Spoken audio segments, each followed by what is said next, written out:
Hello, business communicators. Welcome back. We are still in week 8. Since we're going to be fully online this semester, the university has asked us to do 2 lectures per week. So most of you have already done the first one for week 8, and this is just a shorter extra one that I'm doing. This one is not a new unit.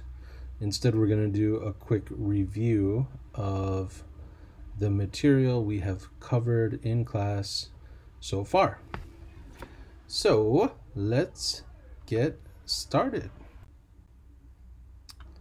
Okay, in Unit 1, we did introductions. We learned how to introduce ourselves and each other. Part of that was learning about nationalities and adjectives for nationalities with countries. So I'm American, you are Korean, my friend is Chinese, etc. We also reviewed the verb to be, right? I am, you are, he, she is, we are, they are. So for example, my friends are from Poland, they are Polish. We also reviewed the article and un, and that was very useful in describing our jobs or saying what we do. So for example, I am a professor, you are a student, my father is an engineer. And we talked about WH questions, right? Who, what, when, where, why, and how. Useful when meeting new people to ask questions to find out about them. Questions like, what's your name? Where are you from? What do you do? Etc. And so overall, we learned how to introduce ourselves and also introduce others. So that was Unit 1. Then we moved into Unit 2, which was about, do you remember Unit 2? What was Unit 2 about? That's right, work and leisure. Work and leisure. So for this unit, we focused on talking about days, months, and dates. In particular, we focused on prepositions, using the right preposition with those. So on Monday, for example, or on January 2nd, at night, on the weekend, etc.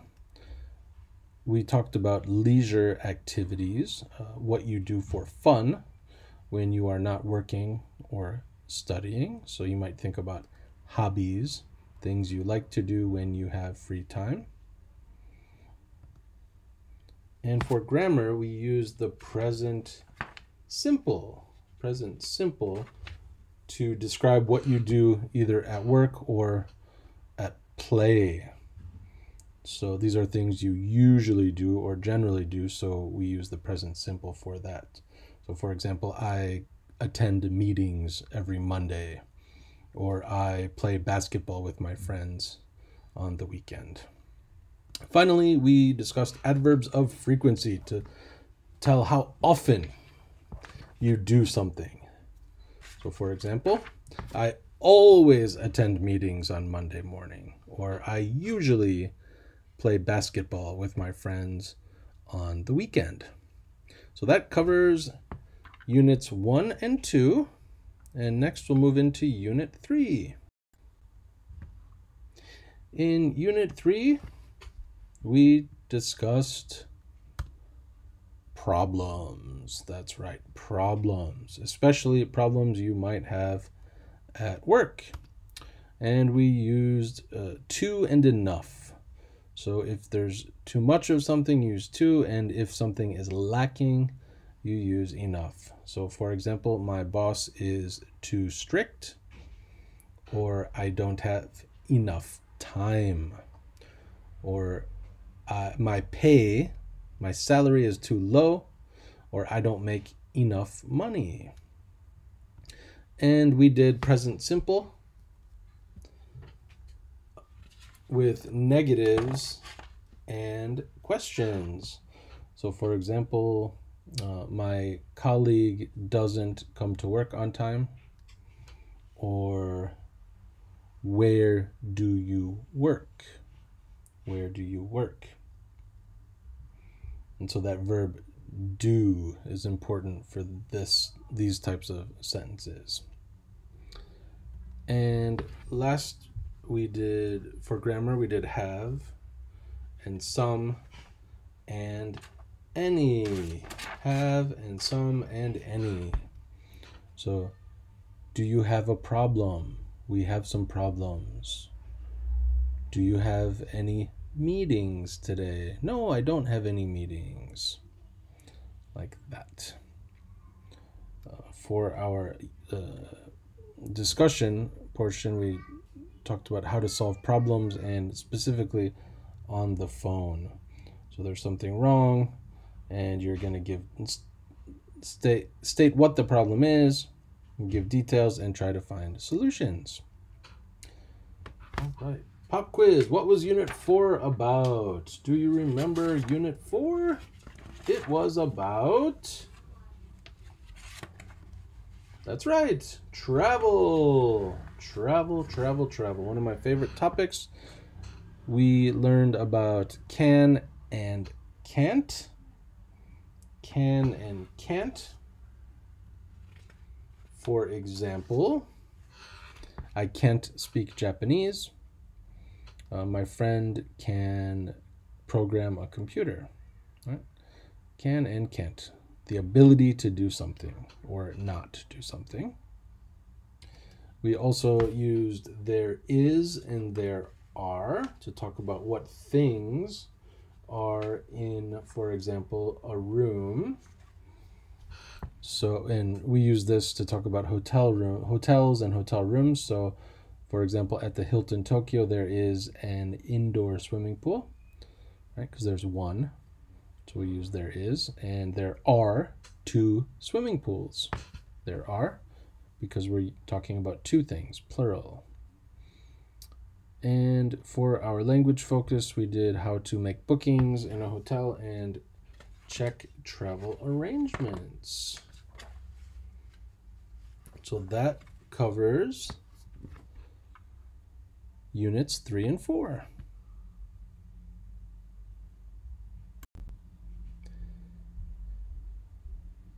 In Unit 5, we learned about food in different countries, food and entertaining. And for grammar, we did some and any. Some and any. So some in positive statements. There are some good restaurants downtown. Or to offer someone something. Would you like some more tea?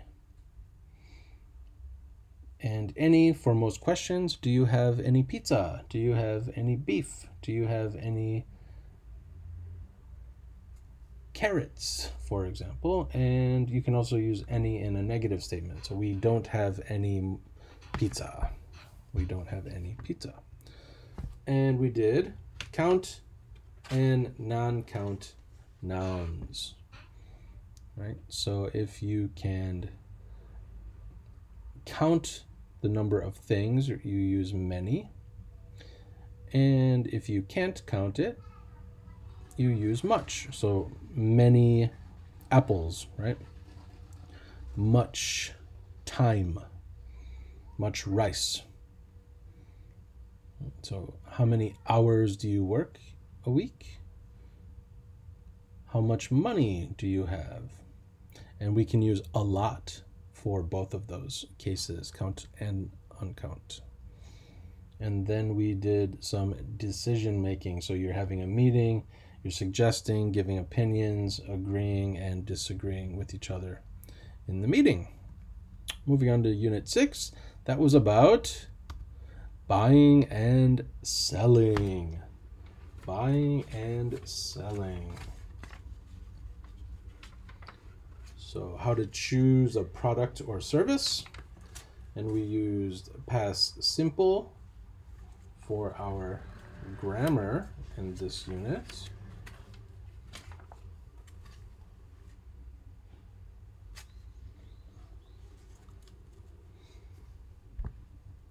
And to talk about time references, right? For example, I went on a business trip in August. They worked on the sales campaign from February to March. Okay, so that's past simple and past time reference there. And then we described products, how to talk about a product. What does it have? What does it look like? What color is it? Talk about its size and weight, its features, how much it costs. Okay, so that covers units 5 and 6, and we have just 3 units left. Moving along to unit 7, which was, if you remember, about people in unit 7. So we talked about how you like to work, your preferences. Do you like to work alone, in a team? Do you like to work at home or in an office or outside? And of course, we described people, particularly personalities related to work. So some people might be ambitious or creative. They might be helpful or punctual. We learned lots of new adjectives there.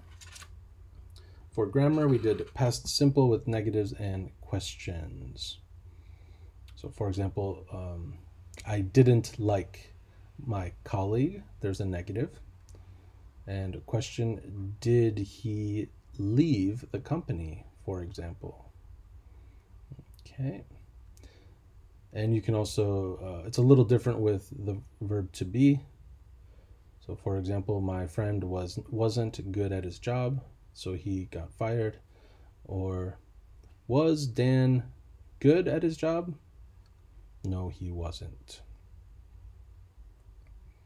All right. That included, so for question forms, we talked about starting with is or can, with the to be verb or can verb or do verb for yes and no questions. So is he creative? Can she do it? Do they work hard, for example? Okay, that brings us to unit 8, which was about advertising. And in this one we used comparatives and superlatives to describe products. Comparatives and superlatives. So if you remember comparative, you're just talking about two things. So this one is better than this one, or A is more expensive than B. And superlatives are for 3 or more things, where you say this one is the largest, this one is the best, this one is the cheapest, etc. We did much and a lot or a little and a bit to help us compare things. So for example, a Matiz is much cheaper than a Genesis, right?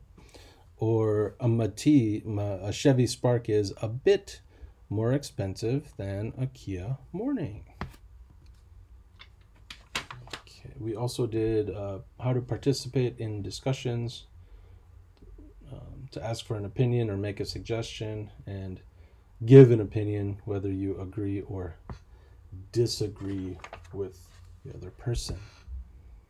That brings us to unit 9, the last unit we've done, and that was about companies. I know some of you are iPhone fans, so I thought I would include this little picture of an Apple store here. With companies, we described companies. what they do, for example, how many employees they have, things like that. And we used, for our grammar, we use the present continuous tense. Right? So something that is happening now, or a temporary situation. So, for example, what is John doing now? That's an example of happening now situation. Or if you want to do an example of the temporary situation, like costs are lower in Vietnam, so we're moving production there. Maybe not forever, but for a short time. Okay, so that brings me to the end of this review. In the next slide, I'm going to give you a bit of information about the rest of the semester, and that will be it for today. Okay, so that completes our review of units 1 through 9. Just a couple of final things I want to mention. Starting in week 10, which would be May 18th, we're going to be meeting in real time. I will not be making PowerPoints anymore or videos anymore. You're going to need to log into the video conferencing platform called Zoom, which I already sent you a Kakao message about, and we will all meet there, and we're going to do our speaking practice. We'll go back over units 1 through 10 and do those activities, the speaking activities that we have not had a chance to do yet. So you've spent a lot of time learning the language that you need, but you haven't had really a chance to practice using it in real life yet. So we're going to be doing that from week 10, May 18th. Make sure you download Zoom as soon as possible and start looking around. It's very easy to use. I'm sure you are all pretty tech savvy, better than I am, so I'm sure it will not be hard for you at all. If you have a problem with it or a question, be sure to send me a message well before May 18th so that we can get it working for you.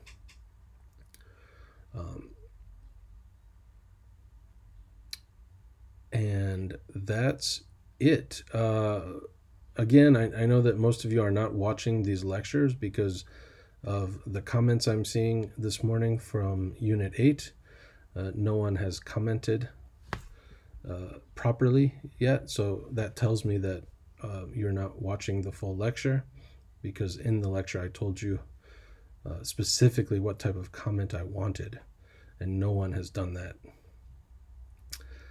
So hopefully that changes for next week. Next week will be our final PowerPoint lecture before moving into the Zoom real-time classes. So with that, I'll say goodbye. Thanks again for your attention, and I look forward to meeting you soon in Zoom. Bye now.